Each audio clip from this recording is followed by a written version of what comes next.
I wanted to say, just as soon as I got up here, I love how painfully awkward UUCC services usually are, because I'm a really awkward person, and so the more awkward the service is, the more at home I feel here. So I just wanted to thank you guys all for the awkwardness.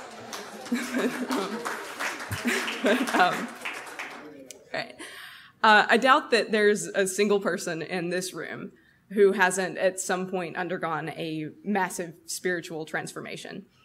We've converted from one religion to another, we've abandoned religion altogether, we've fused a religion of our childhood with something more personal and intimate in our truth, or we've experienced a profound epiphany that permanently changed our mindsets. When this transformation involves a strong sense of faith in Jesus as the Son of God, Christians refer to this as being born again. I had something kind of like being born again a few years ago, but it wasn't a religious conversion in the traditional sense, but it shook the bedrock of my soul and challenged everything that I thought I believed about God and nature and humanity. For some people, that kind of transformation might come from a near-death experience or seeing a miracle happen, but for me, it actually came from a vaccine. Yeah, a vaccine. To be precise, it was the measles, mumps, rubella, or MMR vaccine. Unless you've been living under a rock for the last 20 years, and we do have people of all lifestyles here, you've almost certainly heard about the purported link between autism and vaccines. You see, in 1998, a man named Andrew Wakefield, who was trying to patent a new kind of MMR vaccine, published a study saying that MMR caused autism. He speculated that it was because of thimerosal, a preservative that was used in a few vaccines back then, that it could somehow cause gut inflammation, which could then lead to brain inflammation, which could then lead to autism. If that sounds like utter bullshit, that's because it is. Wakefield's study didn't involve statistics or a control group, and it relied completely on parents' memories of their children's experiences from years before. Because of that, it was retracted, and his medical license was revoked. Since then, 122 studies involving millions of children have proven that there is absolutely no link between vaccines and autism. Andrew Wakefield was exposed as a fraud. But not before he started, or I should say he became the icon for a cult. I was actually already a member of that cult. There isn't really a word for it, but I would say that it's one of the fastest growing and most dangerous religions today, and it spreads across all denominations and all walks of life. It's a religion of nature with a capital N. I'm not talking about Gaia theory or paganism or environmentalism or deep ecology. Those are all beliefs that are compatible with science, and they're beliefs that I still hold very dear. I'm talking about faith in nature as this one loving, omnipotent entity that is good and fundamentally safe and healthy, and a belief that anything outside of that entity is bad. You can see signs of this cult absolutely everywhere, including sometimes in our own church. But the most popular temple for this religion is Whole Foods. I'm a Whole Foods shopper to this day because I can't get enough of their gourmet cheeses. But parts of the store are shrines to this massive and dangerous cult. Supplements, essential oils, herbs, incenses, crystals. Some of them work, some of them don't, but all of them are promises that this God we call nature will take care of you if you believe hard enough and practice hard enough. I was deep in the throes of this cult in my early adulthood, and I mean deep. You see, when I was 18, I got this brilliant idea to up and move to a commune. A real live peace, love, and tie-dye commune. That was because I believed, sincerely believed, that nature was this wonderful entity, and I believed that human beings were naturally good and naturally healthy and naturally strong and naturally nonviolent. I believed that everything that had ever gone wrong in the entire history of humanity was a result of this evil beast of modern civilization. So I did my best to give it my all and walk away from modern civilization. Dreadlocks, sweat lodges, yoga, yes, lots of cultural appropriation. I smoked a ton of weed. I did mushrooms and then walked out into the woods and got the brilliant idea to eat a stick. It tasted like blueberries and magic. I went for a jog in the snow, completely naked on the winter solstice, because that was supposed to somehow connect me with nature. I don't know. Well, once I looked in the mirror a year into this little experiment in a commune and realized that I had done nothing for the last year but get high and eat tofu pudding, I realized that my mental and physical health were worse than ever, and I decided to rejoin civilization. I even bought a bra. My mother was very proud. But I stayed in the cult. I got jobs at health food stores, and I studied herbal medicine. I took several correspondence courses, and I advocated for all-natural everything. I refused to take medication, even when I needed it, and I developed a nasty case of orthorexia, which is an anorexia-like illness that involves a phobic avoidance of foods that aren't clean. I didn't trust anything about the medical or scientific establishment. If something was wrong with me, mentally, physically, or spiritually, I thought that it could be fixed with crystals and kale and conversations with stars. Then the day came when, at 20 years old, I found myself staring at a pregnancy test with 2 bright pink lines. Of course, I knew how to proceed from there. I was going to have a natural, unassisted childbirth. No ultrasounds, no doctors, no vaccines, no medicine. My child was going to be pure and perfect and flawless and healthy. And in my mind, she was going to be extraordinarily special because she, unlike other people's children, would be pure of all of those things that pollute everyone else's kids. Anyone who knows me knows that I'm an extremely anxious person. And it might seem strange that I ever felt safe making such clearly dangerous decisions. But it was actually my anxiety that propelled my obsession with natural choices. I was scared of everything about our big, scary, industrialized world that might pollute the purity of the little gem I was growing inside my womb.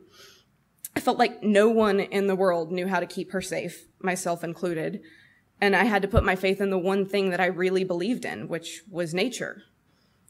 My anxiety made it impossible for me to confront what the real dangers of the world were.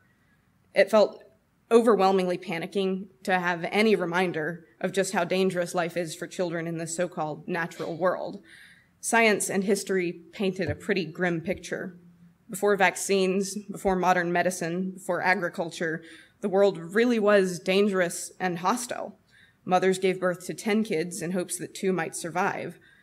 Parents who loved their children as much as I loved mine had to bury them, sometimes twice in a year, when their babies succumbed to disease and malnutrition. I couldn't accept that the world had ever been that way. It was too scary. It was dark. It was disturbing. So I found comfort in the communities that told me that all of that was a lie. The other members of my cult, usually failing to cite sources, or citing sources that were questionable at best, claimed that the high rates of perinatal mortality in the past were caused by bad doctors who over-interfered with the birthing process. They told me that in some unspecified indigenous culture, labor pains and death in childbirth were literally inconceivable. They told me that cancer didn't exist until recent history, and that overcrowding and poor plumbing were the causes of pretty much every scary epidemic of the past. They told me that if my child did catch polio or measles, it would be just fine. There's a plant for that. There's a crystal for that. It will all work out just fine. And then there were these stories. Everywhere I turned, I could find examples of moms who said that they had healthy, happy, neurotypical children who, upon receiving a routine immunization, developed a sudden and severe regression. They described their children as screaming monsters and said that autism is a fate worse than death. They blamed other things on vaccines too: SIDS, food allergies, ADD, autoimmune disease, even sometimes conditions that are established at conception, like Down syndrome and spinal muscular atrophy. These stories were actually reassuring to me.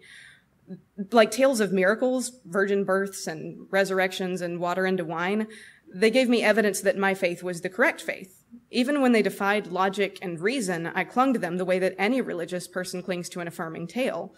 I believed because I had faith in nature. My faulty reasoning, like the faulty reasoning of any religious fanatic, defied science. It didn't matter to me that every major medical establishment in the world was in agreement that I was wrong. I believed firmly and completely in the religion of capital N nature, the religion that promised me a healthy child and a healthy life if I just followed the right rituals. And I did. I didn't have my unassisted home birth because, praise science, I found out that my Medicaid social worker was going to report me to CPS if I did. But I did have a perfect natural pregnancy. I ate all organic. I didn't get a flu shot. I stayed away from everything that registered to my brain as a chemical, and I didn't accept any interventions during birth. After 23 hours of grueling natural labor, my daughter slipped into the world. I breastfed her immediately. I didn't let the nurses poke or prod her or take her from my side for even a moment. I was doing everything absolutely right. And when I saw other people's babies, I felt this sanctimonious thrill over the fact that my child was going to be better than theirs. When I encountered a neighbor's autistic 2-year-old when my daughter was just 3 weeks old, I remember, much to my disgust looking back, feeling this smug sense of satisfaction because she had clearly done something wrong, and I was doing everything right. Then came my daughter's 4-month checkup. I was gushing and bragging about how perfect she was to her pediatrician, but her doctor kept making a face.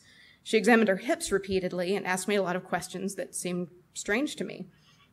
Then she frowned and said, "This baby has some developmental delays." I shook my head. "No, there's been a mistake," I said, and I was certain of it. She showed me that my daughter didn't have the motor skills that would be expected at her age. It was quite possibly no big deal, but it was also entirely possible that it was an early sign of a developmental disorder. She handed me a pamphlet that almost made me vomit when I saw it. It was for an organization that helps children with developmental delays, and the kids on the cover horrified me. They were wearing helmets or had visible abnormalities or weren't smiling at the camera or had features of Down syndrome. I feel so much shame now when I think about my reaction to those children. But at the time, all I was thinking of is, my baby isn't one of these. My baby can't be one of these. These parents did things wrong, and I did things right. I stuck my head in the sand for as long as I could. I told myself that my daughter was bright, and she is, and therefore any and all signs of developmental problems couldn't be real. I kept it up with the breastfeeding and the essential oils and the all-organic diet for 2.5 years, but as time went on, it became more and more apparent that something was wrong. Well, not wrong, but different. She was 23 months old when I uploaded a video to YouTube showing everyone that my child was a genius. She flapped her hands and spun in circles as she recited Shakespearean soliloquies, the preamble to the Constitution, a few of my favorite Victorian-era poems. I waited for the viral response, for everyone saying, "Oh my gosh, this child isn't even 2 and she's brilliant." But instead, after a few days, I got my first and only comment. "That child is autistic as hell. Does the mom not know?" I deleted the video that day, and I called a speech therapist in tears. She evaluated my daughter and told me what I already on some level knew. In addition to having a severe gross motor delay, Vivian had an extreme case of echolalia, a speech pattern that's characteristic of autism. A behavioral analysis by early intervention arrived at the same conclusion. Although it was almost 3 more years before the diagnosis was final, it was at that point that I lost my religion. I had done everything right, and autism was supposed to happen to those other parents, the parents who did things wrong. Forced to confront that I made a mistake, I started doing some research online, not in mom groups or message boards, but real research from credible sources like the CDC and the American Academy of Pediatrics. I found out that nearly everything I thought I knew about vaccines was wrong. For example, I found out that the routine immunizations for children hadn't contained mercury in any form since before my daughter was even born. I found out that they're never injected into the bloodstream, but into muscle tissue. I found out that they did not, and had never, contained the tissues of aborted fetuses. I found out that the current vaccine schedule actually contains fewer antigens, or pieces of germs, than it did 200 years ago. It protects against many, many more illnesses, but science has refined vaccines so that it's actually very little stress on a child's immune system. I found out that VAERS, the system that lists and collects vaccine injuries, was never meant to establish causation, and that because of that, parents have submitted things like drowning and automobile accident as vaccine side effects, and they're actually included on the inserts. I found out that every single parent I encountered who claimed to have a vaccine-injured child had never gotten a diagnosis of a vaccine injury by a medical professional. They had diagnosed conditions as serious as encephalitis as vaccine reactions by themselves and believed that these diagnoses were valid. I found out some other facts, too. like that shedding, the spread of disease from one recently vaccinated person to another in the community, has only been recorded twice in all the history of immunization. I found out that vaccine-preventable illnesses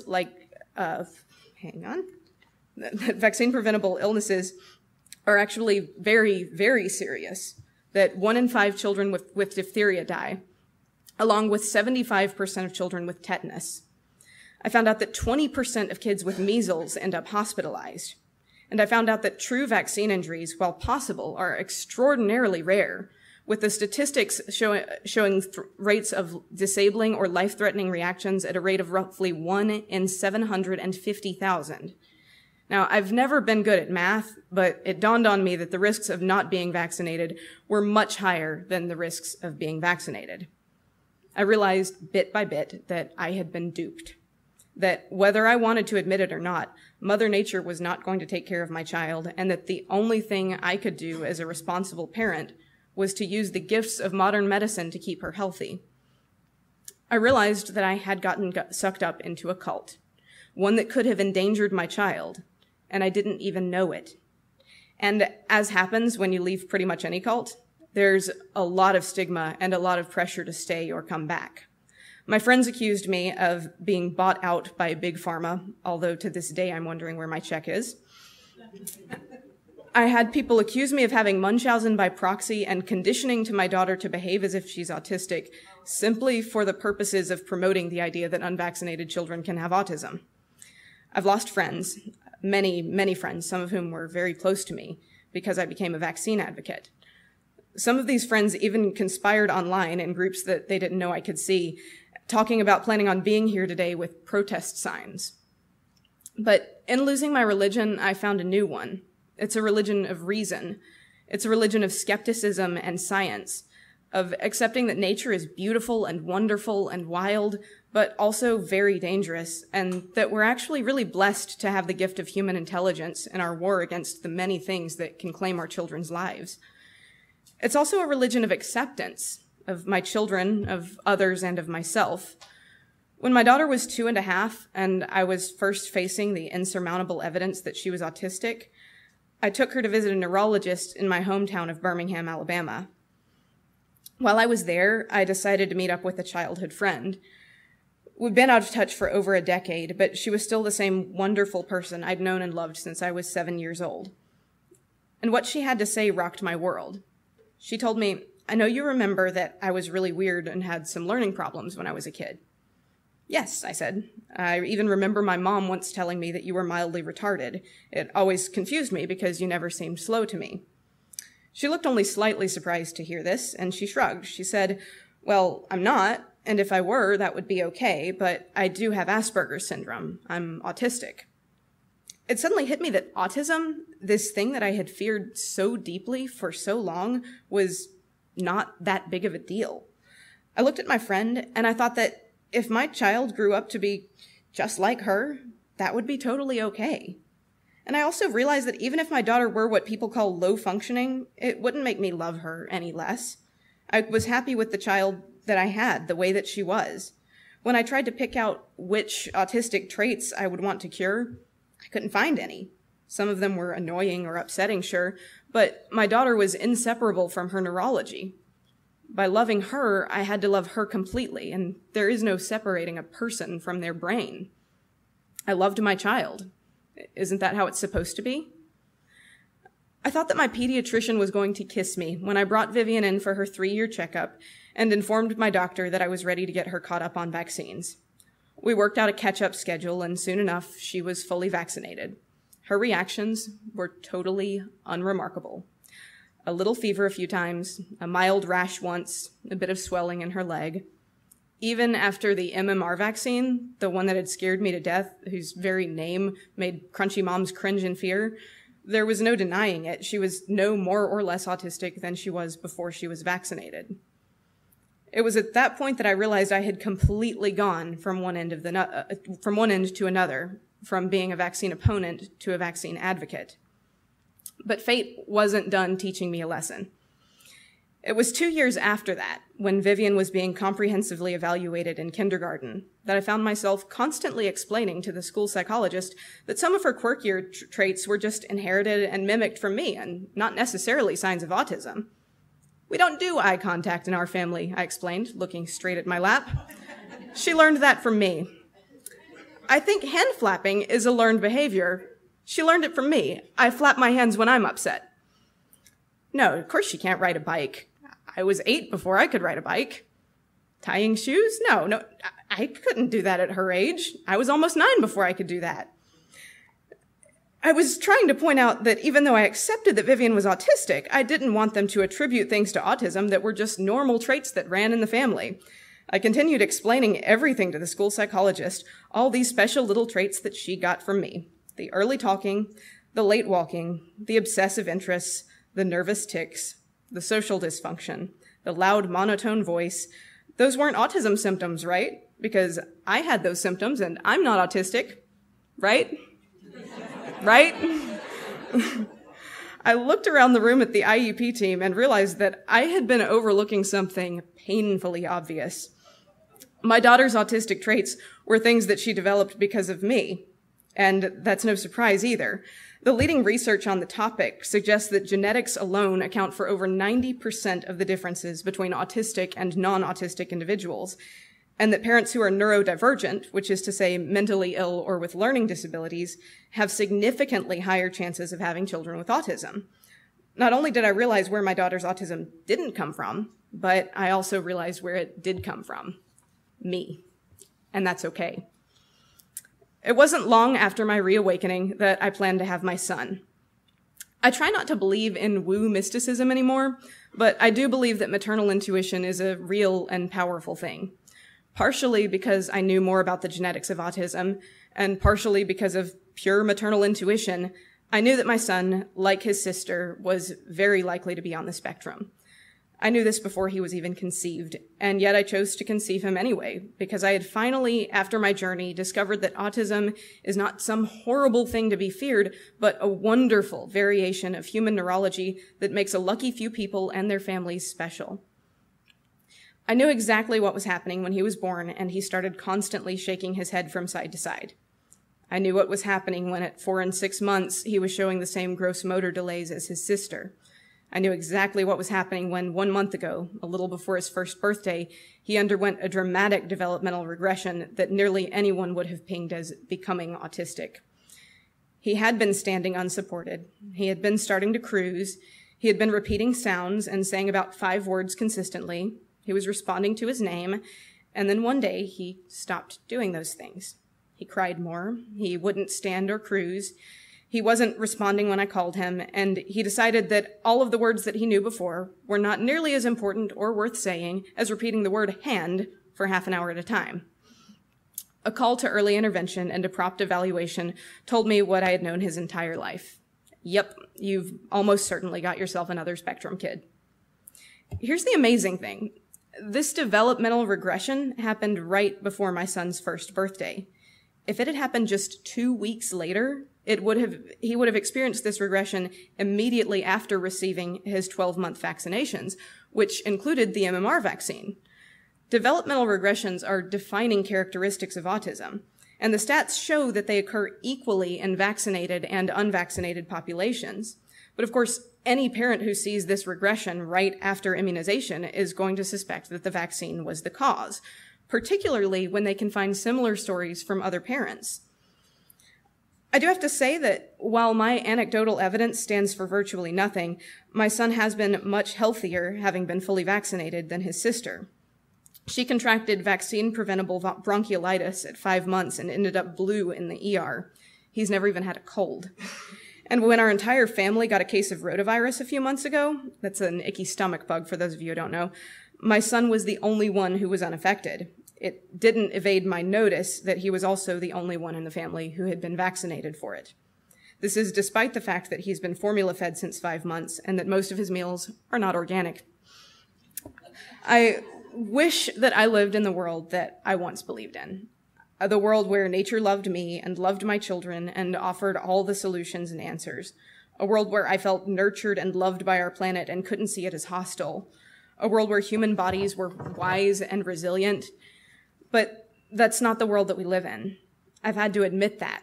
Instead, I see an entirely new world, one that is beautiful and wonderful, yes, but also hostile. I see a world in which miraculous human minds have created advancements that have doubled the human life expectancy. A world in which scientists work tirelessly for years to find ways to protect children, and they do. I do have sympathy for parents who believe that their children are vaccine injured.